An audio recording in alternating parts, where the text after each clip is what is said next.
Hello student, आज हम लोग हिंदी विषय पढ़ेंगे। क्लास 5 का पार्ट 5 है म्यान का रंग। म्यान का अर्थ होता है तलवार, यानी कि तलवार का रंग। इस पार्ट में दो राजा हैं, खरक सिंह और करक सिंह। दोनों में पुश्तैनी दुश्मनी थी। पुश्तैनी का अर्थ होता है वंशज, यानी कि कई पीढ़ियों से संबंधित। बात बात में उनकी तलवारें एक दूसरे पर तन जाती थी। बात बात में ही वो दोनों एक दूसरे पे तलवार रख कर लड़ाई झगड़ा करना शुरू कर देते थे। लेकिन दोनों ही राजाओं को दुश्मनी का कारण नहीं पता था, बस दुश्मनी थी इसलिए निभाना था। दोनों राजा के आपस में क्या दुश्मनी थी दोनों को पता नहीं था, बस दुश्मनी थी इसलिए वो दोनों निभा रहे थे। दोनों राजाओं की सेना और उनके मंत्री इनके बिना वजह के इन झगड़ों से बहुत परेशान हो गए थे। लेकिन दोनों राजा के जो मंत्री थे इनके बिना वजह के झगड़े से बहुत परेशान हो गए थे। एक दिन करक सिंह और खरक सिंह के महामंत्री आपस में मिले। उन्होंने दोनों राजाओं के झगड़े को ख़त्म करने के लिए एक उपाय सोचा। दोनों राज्यों की सीमा पर एक पीपल का पेड़ था, लेकिन ये जो दोनों राजा के महामंत्री थे आपस में मिले और दोनों के झगड़े को ख़त्म करने के लिए एक उपाय सोचा। उपाय यह था कि दोनों सीमा, मान लेते हैं कि एक सीमा हो गया करक सिंह का और दूसरा सीमा हो गया खरक सिंह का। जैसे यह एक कॉपी है, इस कॉपी में इधर एक पेज है, इधर हो गया खरक सिंह का और इधर ही हो गया करक सिंह का। इसी सीमा पे एक पेड़ था, जैसा यहाँ देखिए पेड़ है, पेड़ दिखाई दे रहा। इसी पेड़ के पास उन्होंने एक म्यान यानी कि तलवार को लटकाने का उपाय सोचा। देखिए क्या है। जिस दिन दोनों राज्यों को पीपल के पेड़ के नीचे मिलना था, उस दिन सुबह ही उस पेड़ की एक डाल पे दोनों राज्यों के मंत्री ने एक कीमती म्यान लटका दी। म्यान को लटका दिया था। म्यान का तलवार होता है। निश्चित समय पर करक सिंह और खरक सिंह पीपल के पेड़ के पास पहुंच गए। एक पेड़ के इस तरफ अपनी सीमा में था तो दूसरा उस पेड़ की सीमा में था। जैसे यह पेड़ है, पेड़ का इधर करक सिंह है, इधर खरक सिंह है और बीच में म्यान लटका हुआ है। दोनों पेड़ के करीब पहुँचे। दोनों ने एक दूसरे का अभिवादन किया। फिर उनकी नज़र पेड़ पर लटकी म्यान पर पड़ी। दोनों एक दूसरे का अभिवादन किए। फिर यहाँ जो है म्यान लटका हुआ, म्यान को देखे और उसकी तारीफ़ करते हुए बोले। करक सिंह पहले बोला, वाह कितना बढ़िया म्यान है। लाल रंग के इस म्यान पे जरे रत्न इसकी खूबसूरती को और अधिक बढ़ा रहे हैं। खरक सिंह बोलता है, यह लाल रंग का है और इसके ऊपर रत्न जरी हुई है और जो खूबसूरती को बढ़ा रहा है। तब करक सिंह कहता है, क्या कह रहे हो खरक सिंह? म्यान बहुत मूल्य ज़रूर है, यानी कि मूल्यवान बहुत ज़रूर है, पर यह तो सफ़ेद रंग का है और इस पर मोती जरे हैं।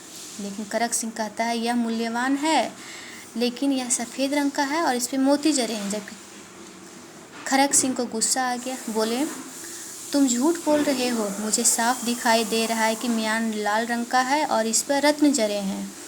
फिर करक सिंह को गुस्सा आ गया और वह तेज स्वर में कहता है, लगता है तुम अंधे हो गए हो, फिर दुश्मनी छोड़ना ही नहीं चाहते। मैं कह रहा हूँ कि म्यान सफ़ेद है और इस पर मोती जरे हैं। अब ये दोनों जो राजा थे आपस में बहस करने लगे। करक सिंह कह रहा है कि यह लाल सफ़ेद है और इस पर मोती जरे हैं, जबकि करक सिंह कह रहा है यह लाल है और इस पर मोती जरे हैं। दोनों आपस में चर्चा करने लगे, बहस करने लगे। मुझे तो लगता है कि तुमने लड़ने के लिए ही मुझे बुलाया है। इतना कहकर करक सिंह ने तलवार निकाल दी। दोनों बहस करने लगते हैं और इसी के बोलते बोलते दोनों एक तलवार निकाल लेते हैं। करक सिंह कहाँ पीछे हटने वाले थे, उसने भी अपनी तलवारें खींची। दोनों ने अपनी तलवारें हवा में लहराई और लड़ने के लिए तैयार हो गए। करक सिंह भी अपना तलवार निकालता और लड़ने के लिए तैयार हो जाता है। वे जैसे ही एक दूसरे पर वार करने लगे के लिए आगे बढ़े, वहाँ छिपे दोनों राज्यों के महामंत्री आपस ये सामने आ गए। जैसे ही तलवार निकाला, देखिए दोनों तलवार निकाल रहे हैं। पीछे से दोनों महामंत्री छिपे हुए थे तो वो दोनों सामने आ जाते हैं और वो कहते हैं, वे बोले, राजन रुकिए, लड़ने से पहले हर पहलू पर विचार कर लेने में ही समझदारी है। दोनों कहते हैं कि रुकिए, लड़िए मत, लड़ने से पहले दोनों पहलू पर विचार कर लीजिए। क्या मतलब?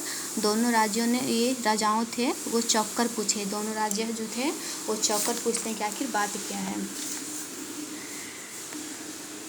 आप दोनों इस म्यान के कारण लड़ने पर उतारू हैं, लेकिन आप यदि दोनों इस म्यान को दोनों तरफ से देख लेते तो लड़ाई की नौबत ही नहीं आती। दोनों राज्यों के जो महामंत्री थे वो दोनों को समझाते हैं कि आप इस म्यान तलवार के कारण लड़ने के लिए तैयार हो गए हैं, लेकिन अगर इस म्यान को आप दोनों तरफ देख लेते तो लड़ने की नौबत ही नहीं आती।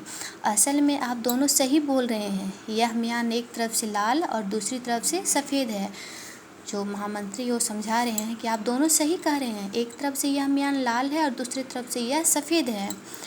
महामंत्री ने अपने अपने राजाओं को समझाते हुए कहा, क्या? दोनों राजा आश्चर्यचकित रह गए। दोनों राजा आश्चर्यचकित हो गए कि क्या यह सच कह रहा है? जी हाँ, मंत्रियों ने उत्तर दिया, महाराज, लड़ाई अक्सर गलतफहमी के कारण होती है। यदि आप दोनों इस म्यान की जांच परख कर लेते तो यह नौबत नहीं आती। दोनों मंत्री जो हैं, महामंत्री, वो अपने अपने राजा को समझाते हैं और कहते हैं कि लड़ाई झगड़ा जो होता है हमेशा गलतफहमी के कारण ही होता है।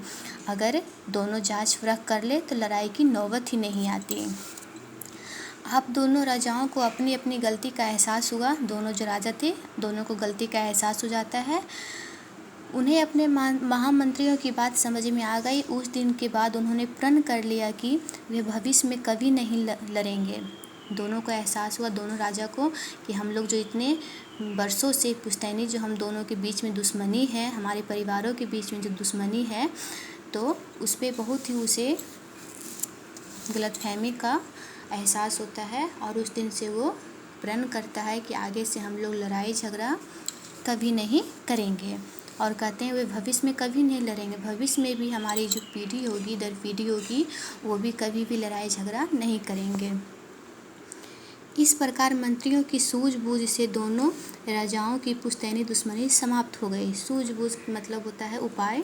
जो दोनों महामंत्री ने उपाय सोचा था वही उपाय से दोनों राजाओं की पुश्तैनी दुश्मनी समाप्त हो गई और लास्ट में वो दोनों गले मिलते हैं और अपनी दुश्मनी को भूल जाते हैं कि हमारे दोनों राजाओं के बीच में बहुत ही सालों से दुश्मनी थी, और दोनों समाप्त करके एक दूसरे से गले लगते हैं और फिर से एक जैसे रहने लगते हैं।